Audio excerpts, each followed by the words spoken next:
Welcome to Change the Conversation with the Hopefulist.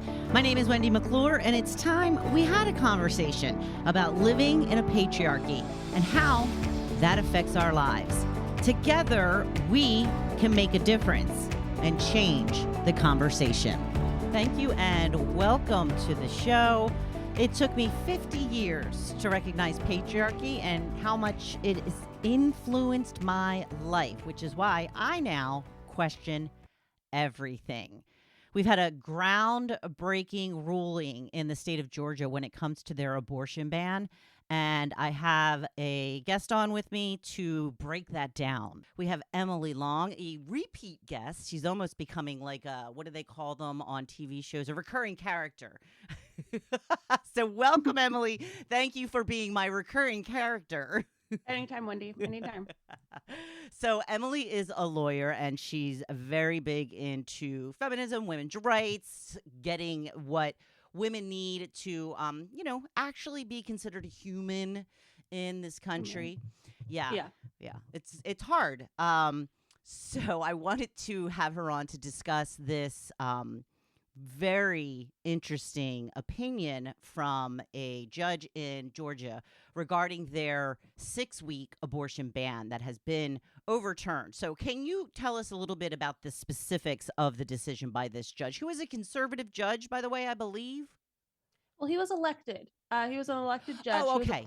He was initially appointed by a conservative governor back in 2012. But then the way a lot of state judicial systems are set up are a lot of times they get appointed by a governor, but then to continue their tenure, they get elected. And so he's been elected by the people of Georgia to sit on this bench. So it is possible he's conservative, but I would say he's definitely much more objective. But he's not like a Trump appointed judge. Okay. He's not like I don't even think it's the current governor of Georgia that appointed him. So It's Brian Kemp, the current Kemp. Yeah, Yes. I think it was prior to him. Yeah. Okay. Mm-hmm. So let's talk a little bit about the wording of this opinion and what it actually means for women. What was some of the things that struck you when it came to his wording? His wording was strong, and his wording was what a lot of legal scholars are considering very ambitious on this issue. That's what I've read quite a bit about. He's used a lot of arguments that I have been using for many years, or a variation of those arguments, the spirit of those arguments, as a very staunch pro-choice activist. And so a lot of times for so long, we have seen abortion rights framed under Roe's framework, the privacy penumbra, medical privacy, and not under other very valid frameworks for establishing these rights. That's just kind of what they established it under, and that's what they rode with because that was the binding precedent, right? And you've said all along that Roe was, in your terms, I believe, is the floor. Yes. That it's not what we really need to go back to. We need to have something that's stronger, that supports our rights even more so than Roe did, just the right to privacy. Right. I like what Roe did for us at the time that it was decided. I like the protections that it gave us compared to what we had prior to Roe, which was none, right? Right. So I definitely agree with the outcome of Roe and what it did, but I'm a huge critic of the way they decided it. And just a quick spark notes on Roe, all male bench at the time. The arguments that Sarah Weddington and Linda Coffey made to the Supreme Court were a lot more ambitious than what the court adopted in their binding opinion. So what the court adopted in their binding opinion was, yes, the privacy penumbra that was established under Griswold, which we don't have an explicit right to privacy in our Constitution, but they derived it from all of these other rights that strongly imply a right to privacy, right? Mm-hmm. And under the due process clause of the 14th Amendment, instead of the equal protection clause of the 14th Amendment, is what they decided it under. RBG was always a proponent of using the equal protection clause of the 14th Amendment instead, because it's a stronger argument. There have been many critics of the way Roe was decided. And so when the Supreme Court in 1973 made the decision for Roe, not only did they establish this right to privacy that extended to abortion rights. They provided statutory framework for people to make. So that's why you have those trimester frameworks that said, like, okay, in the first trimester, there really can't be any restrictions on abortion or being able to get an abortion, right? There might be restrictions on how you can perform one, make sure it's in a medical environment, make sure it's safe, stuff like that, but not, you can't limit somebody's ability to get one. Second trimester, it kind of gets a little murky. Be like, okay, there might be some valid reasons for some state restrictions on the procedure itself. And then third trimester, the state is somewhat free to make those decisions. And so they provided this kind of statutory framework within Roe that a lot of people have said they need to do away with that because it's not aligned with best medical practice. It still doesn't really give you what you need to stay safe throughout the entire pregnancy, right? And so that's where a lot of the criticisms of Roe came from. And that's why I often say that Roe is the floor, because it was a bunch of men deciding what they, based on their knowledge of a pregnancy, what they thought was a reasonable balance of rights and compromise, because they say that the government has a compelling interest in protecting unborn life, right? And that's something that McBurney does address. He says the government does have a compelling interest to protect unborn life, but not when they put the burden exclusively on one person to do their job for them. Essentially, he says if the state is going to be protecting the rights of the unborn, the state needs to be able to protect the unborn without throwing a woman under the bus in the process, And that's kind of, I say that all the time. It's just like, you can't throw pregnant people under a bus without throwing their fetus under the exact same bus. You can't protect the unborn unless you protect women. Like, the rights have to pass through the pregnant person, that's something that Elizabeth Prelogger brought up in the EMTALA arguments at the Supreme Court, was these rights pass through. So even though EMTALA does have provisions where they have to protect the health of the unborn if they come in for a issue that's not directly impacting the life and health of the mother, but is impacting her fetus, like say the umbilical cord is wrapped around their neck, there's a prolapsed, I forget the term for it. It's in the oral arguments, but I'm not a medical professional, so I don't know all of the little nuances, but she said there are issues where a woman could be feeling fine. She's not in immediate danger, but her baby is, and so she wants to come in. The hospital can't turn her away because she's not in immediate danger. They need to also be able to protect her fetus if that's what she's seeking to do. So the rights pass through her, right? But if her health and life is in immediate danger, then they can't prioritize the fetus over her, unless maybe she said, please prioritize the fetus over me, right? Again, passes through her will and her consent, and she's the agent on behalf of both herself and her fetus, right? And so that's kind of what McBurney set up in this. Is he said pre-viability. So before you can reasonably have a live birth, it might be a very premature live birth, but before you could have a live birth and before the fetus could sustain its life on its own with reasonable medical intervention from the state, right? You can't put the burden on a woman to use her body as like a human tissue and blood vessel. No, and just like you can't do that to them if their 5-year-old needed it. You know what I mean? Right. So no person is entitled to the use of another person's body. And so that's why he rooted it, not just, he did mention privacy. He did mention medical privacy, especially when it came to them trying to get the medical records, get their hands on the medical records of these women. Because that's what they're trying to do now. Privacy. Yes. And, that's an unreasonable search and seizure. It's a violation of that constitutional protection against search and seizure. So that's where the privacy aspect of it came in. But he rooted it in liberty. He rooted it in liberty, not just privacy. And I think the right to abortion is rooted in life, liberty, and security of your person. And those are the top 3 kind of international human rights through the UN. Is not life, liberty, and property like we have specifically here in the United States, but life, liberty, and security of your person. And security of your person is what Canada has based their abortion rights off of. It's a better argument for it than privacy. Well, let's talk about what he actually said. Let's talk about the wording of it. He said, women are not some piece of collectively owned community property, the disposition of which is decided by majority vote. He said, forcing a woman to carry an unwanted, not yet viable fetus to term violates her constitutional rights to liberty and privacy, even Mm-hmm. taking into consideration whatever bundle of rights the not yet viable fetus may have. And then he goes Yes, on to I say love that, that section. that requiring women to do this would make them serve as human incubators for the 5 months leading up to viability. Mm-hmm. And this is just something that's so clear to me that why couldn't we have had this language why couldn't somebody have come up with this or have people come up with this, but it was never, uh, you know, advertised or popularized in this way before? Because this is it.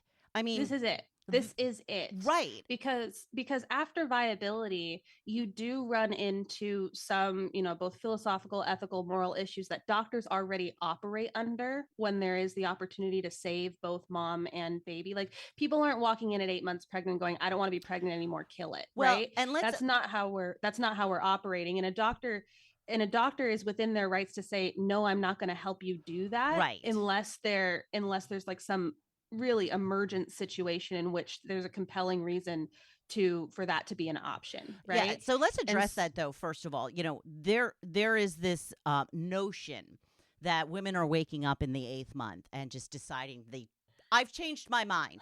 So that just doesn't happen. no. It just doesn't. And the fact And that shame on all of these women who have been the pro-life women who have been pregnant and know what pregnancy does to your brain, who have been in the body of a pregnant woman and actually think that other women wake up and want to do that. right, I mean, I'm not saying that that's necessarily impossible. There's Jeffrey Dahmers out there. There's, all kinds of like sure, crazy things that happen. But like, to imply that that's something that women have a propensity to do, that's going to be a problem, right.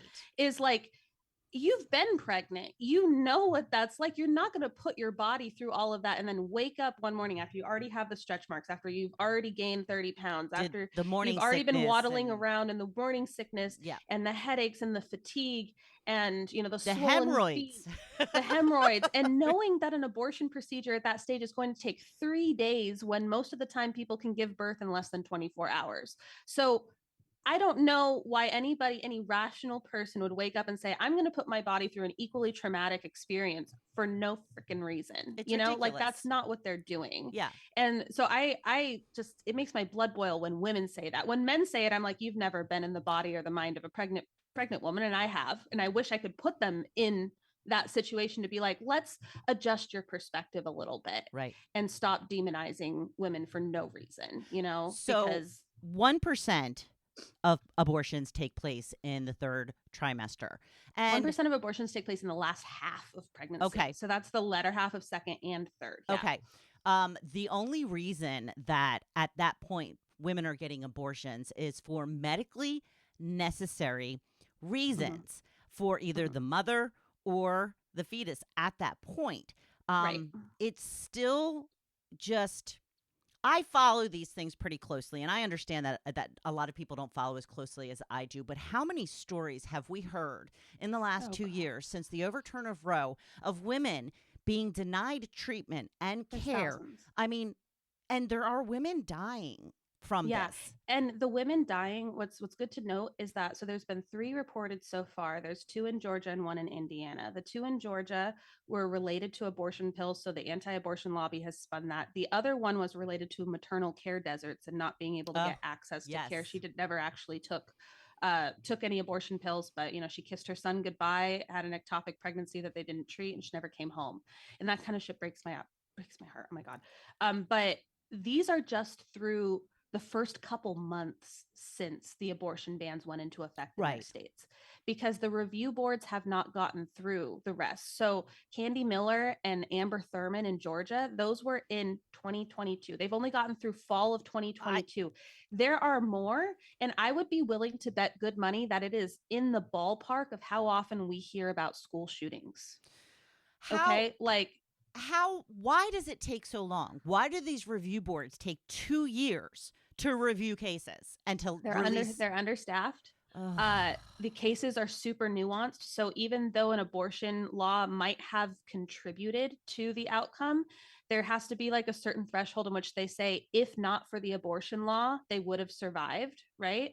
So there's a difference between it being the but for the abortion law, they would have survived, and the abortion law being a contributing factor to why they died, right?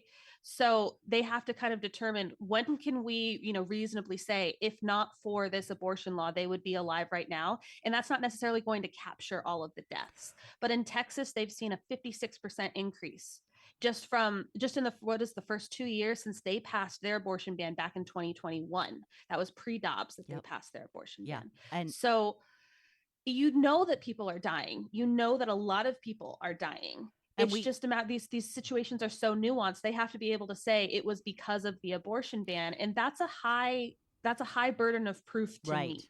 Well, the problem is so many women, so much more is coming that, it's like you said, I think maybe comparable to school shootings. There's going to be an onslaught all at once. And this is something that is not easily fixable. First of all, these women will never get their lives back. But second of all, these maternity deserts, they are real. And they are a problem for women who want to have children. And this is not something that is going to be fixed in a year. Not all of a sudden everybody's going to be able to go back to the hospitals in these red states. No, this is going to take There's no magic wand decades to repair it. It'll take decades to fix it. Exactly. And they knew this was going to happen. They knew. When they and in did Texas, this. They appointed people to their review boards that were staunchly pro-life because they knew that would have a biased spin on it. In Idaho, they dismantled their review boards because they knew women were going to die and they didn't want people to know about it.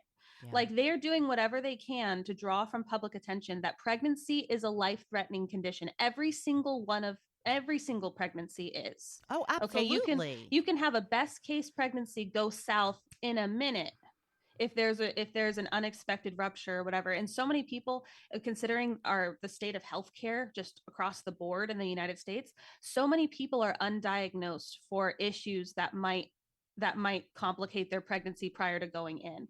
Like, I ended up finding out that I had lupus at the time I was pregnant.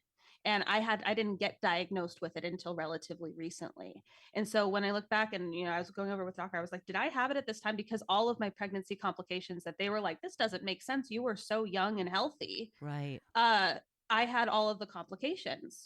I don't know why my hand just went up. I was like, do you have a question? I didn't even touch it. Anyway, so people are undiagnosed. They're not going to the doctor for their checkups. Healthcare is super expensive. They're not getting the treatments that they need. And so then when they get pregnant, it's causing more issues down the line. All of this compounds and complicates the issue even further. And so every single pregnancy is life-threatening. Some not very much, and others major. Right. It's a huge spectrum. So they so desperately want to pull pregnancy out of being a health condition. They will say it's not a health condition, it's just a natural condition, whatever, so that they can say that abortion isn't health care. And so I'm like, well, then why does pregnancy need health care? Eliminate abortion from the equation. She doesn't want an abortion. Why does she still need health care for her pregnancy if pregnancy isn't a health condition? Right. You know what I mean? Like, well, I mean, isn't that kind of like saying your broken arm isn't a health condition? I mean, isn't it the same thing? Aging and issues that result from aging, naturally result from aging. Those aren't health conditions because they're a result from natural aging. No, they're still health conditions. There's still things we can treat. There's still things that we can mitigate harm for. Right. Yeah. So it's a really distorted ideology that is so desperate to eliminate abortion that they're willing to make pregnancy exponentially more unsafe than before. So, yeah. And the thing with Brian Kemp, we mentioned earlier, he's the governor of Georgia. He had, I don't know his exact words, but he had said something to the effect of, this is overturning the will of the people. That is not true. No. 80% of people in this country are in favor of legal and accessible abortion. Is everything okay? Yeah, everything's fine. All right. We're good. All right.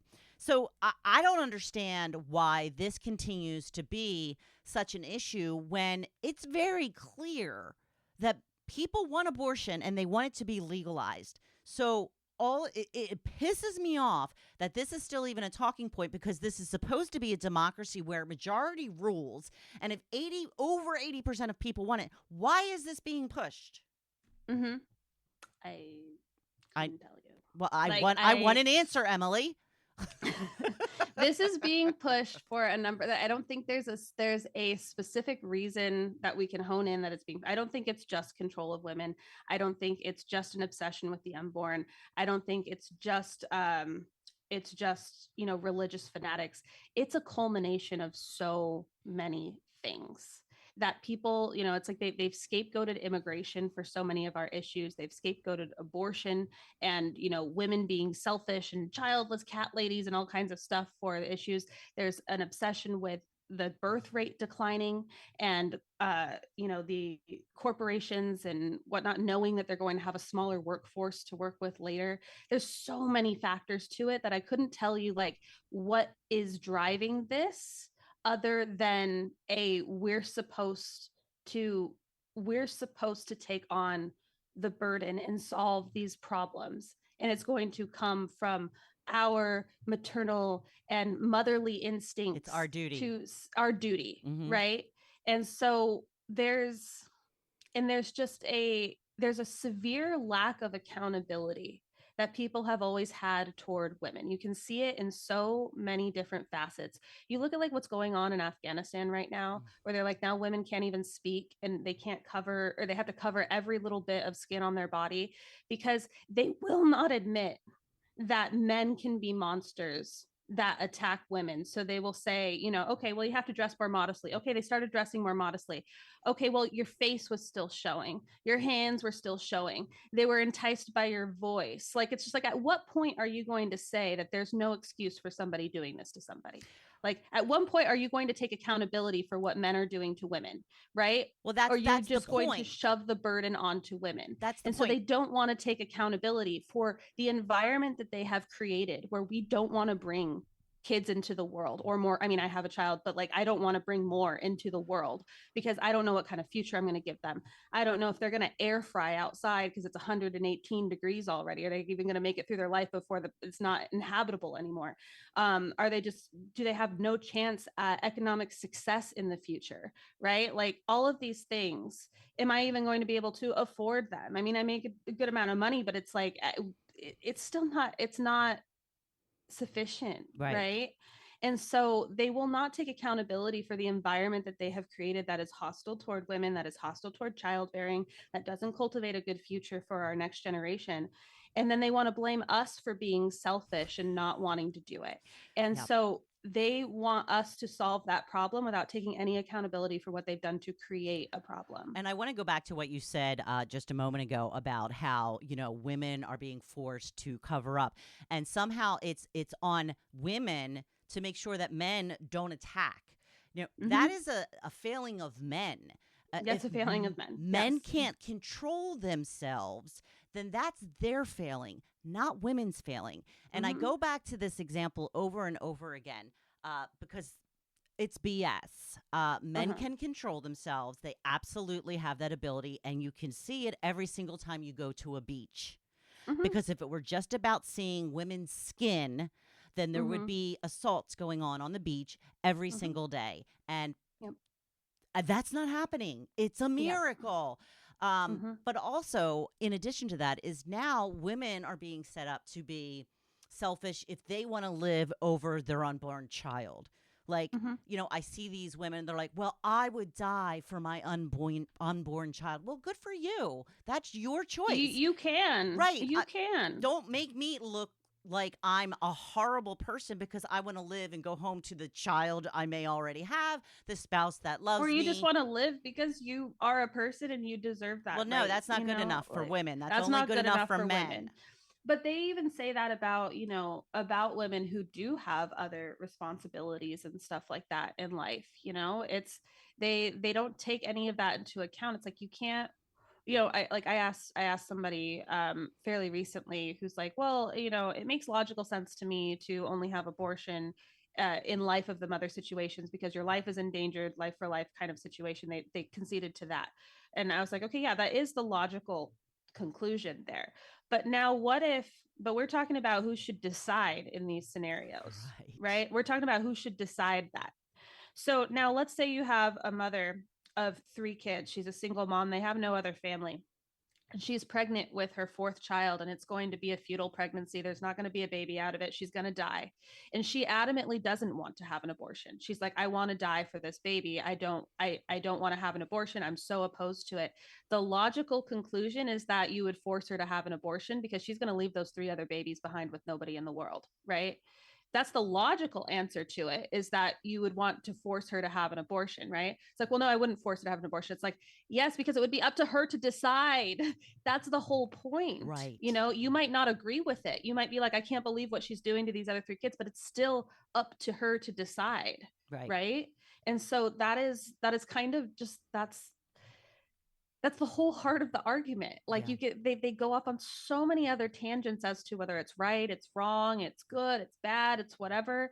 And I guarantee you can ask 100 people to name the situations in which they think an abortion would be permissible. Some people will say it's always permissible. Some people will say it's only permissible in XYZ circumstances, sometimes only Y circumstances, sometimes only Z circumstances, right? And then you'll probably have, you know, up to 10. I don't even think you'd make it to 10% of those people who'd say no circumstances. The vast majority of people will be able to name at least one circumstance, even if it's really extreme and dire, that they would say, okay, yeah, I can see doing an abortion in that scenario, right? The vast majority of people will agree to something. So then you ask them, who should decide in that circumstance? And they'll say, well, me, and they seem to take that for granted. Well, if it's dire enough, obviously it's going to be me.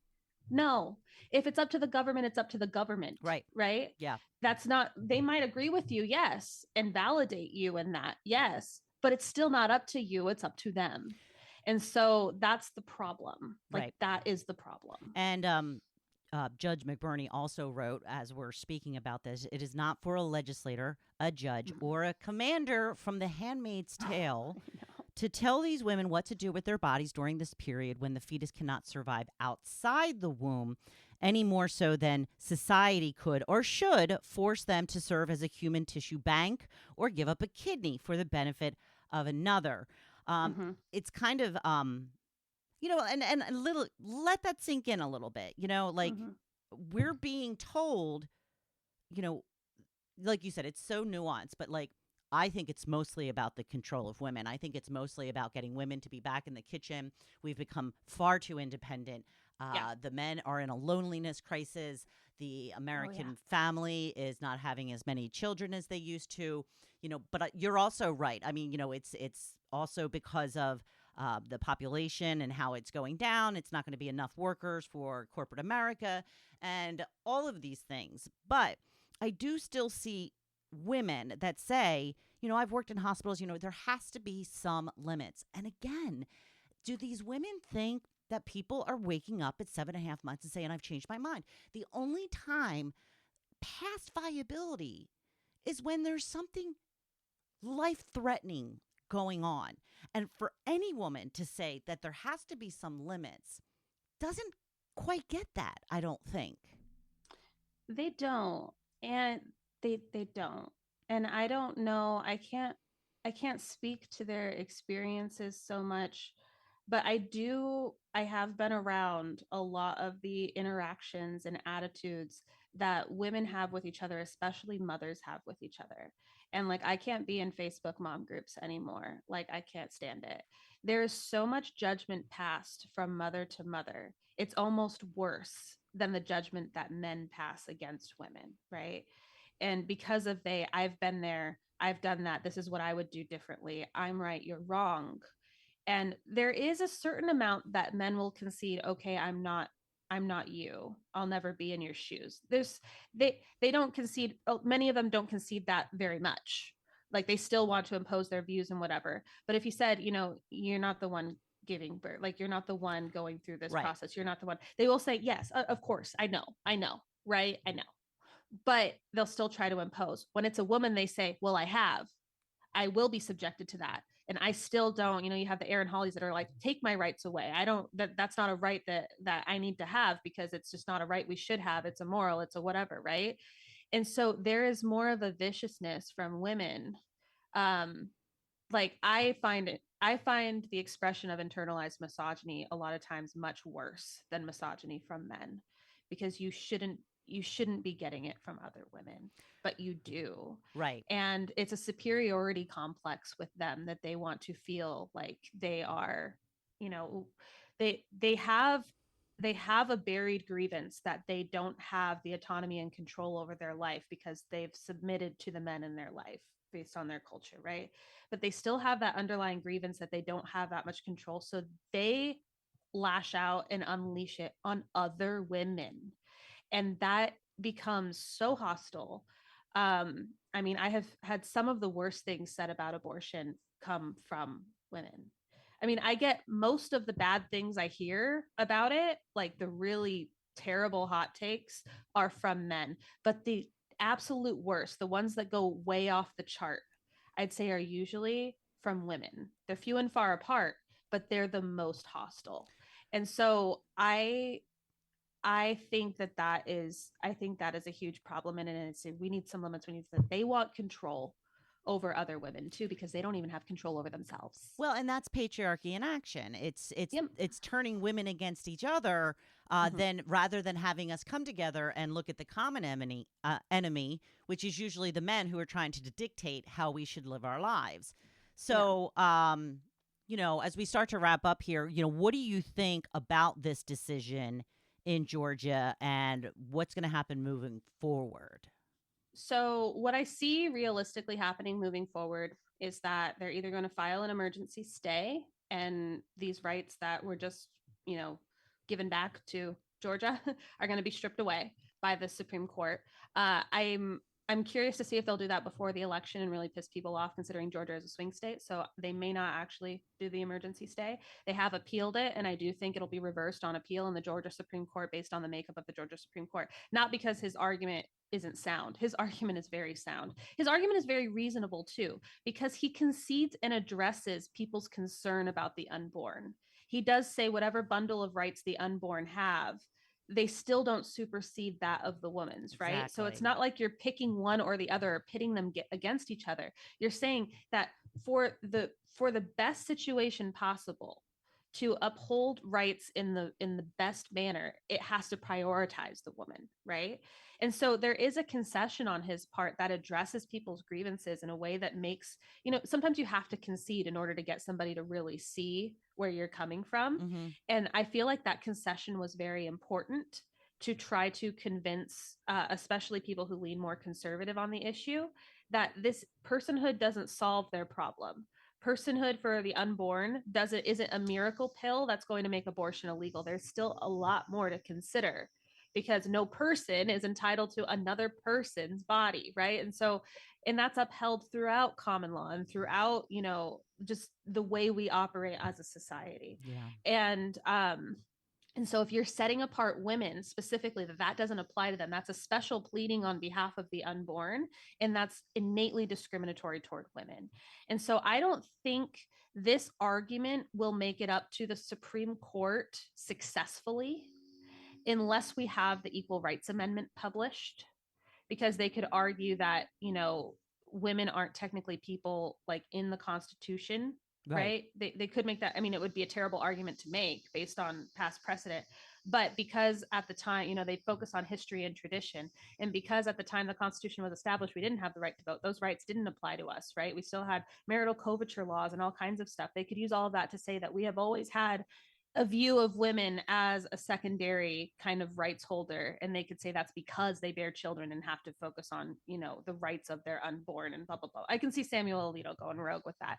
But if you had the Equal Rights Amendment explicitly in play, all of those laws then have to apply, and it kind of ties their hands. Not that they won't try to weasel around that, but it kind of ties their hands.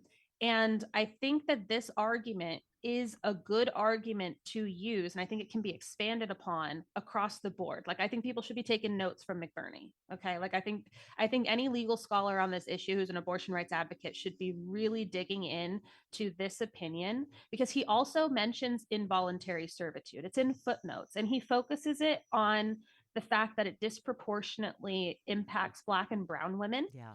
But I think that's because our interpretation of involuntary servitude, we equate that to slavery, chattel slavery in America, which was Black and brown women, right? Right. And so, but involuntary servitude, the way that amendment is written, is that it's not allowed in any it doesn't say it only applies to Black and brown women. It doesn't say it only applies to people who have historically been exposed to slavery, right? It just says involuntary servitude at all.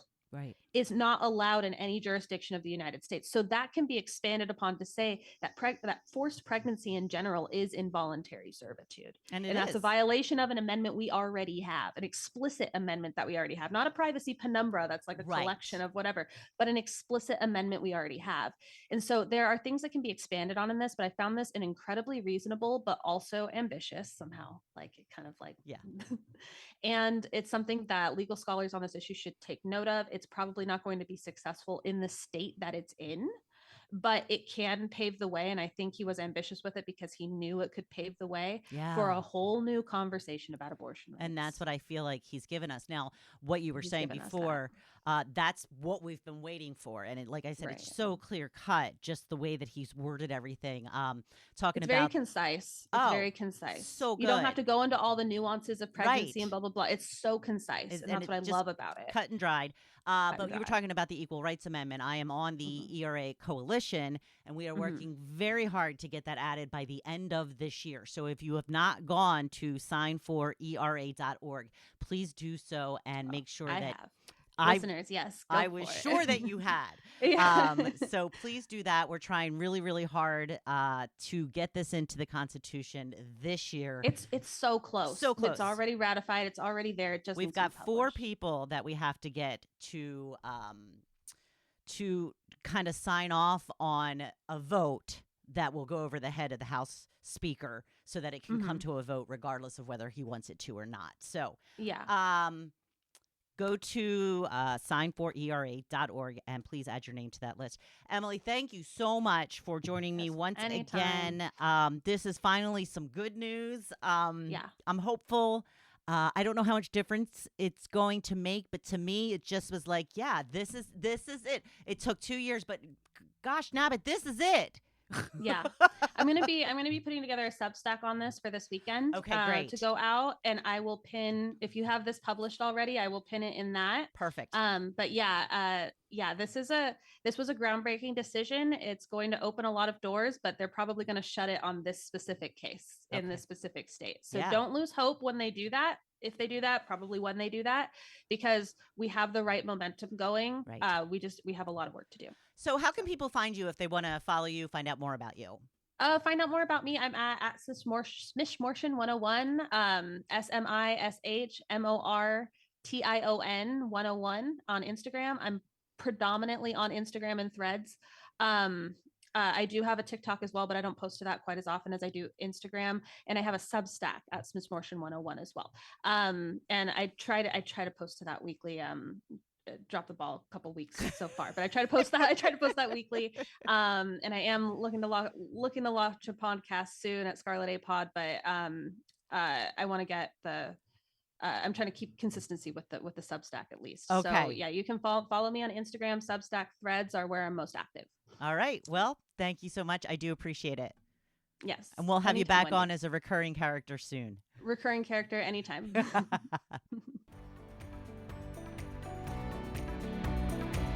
Thank you for joining me in this conversation.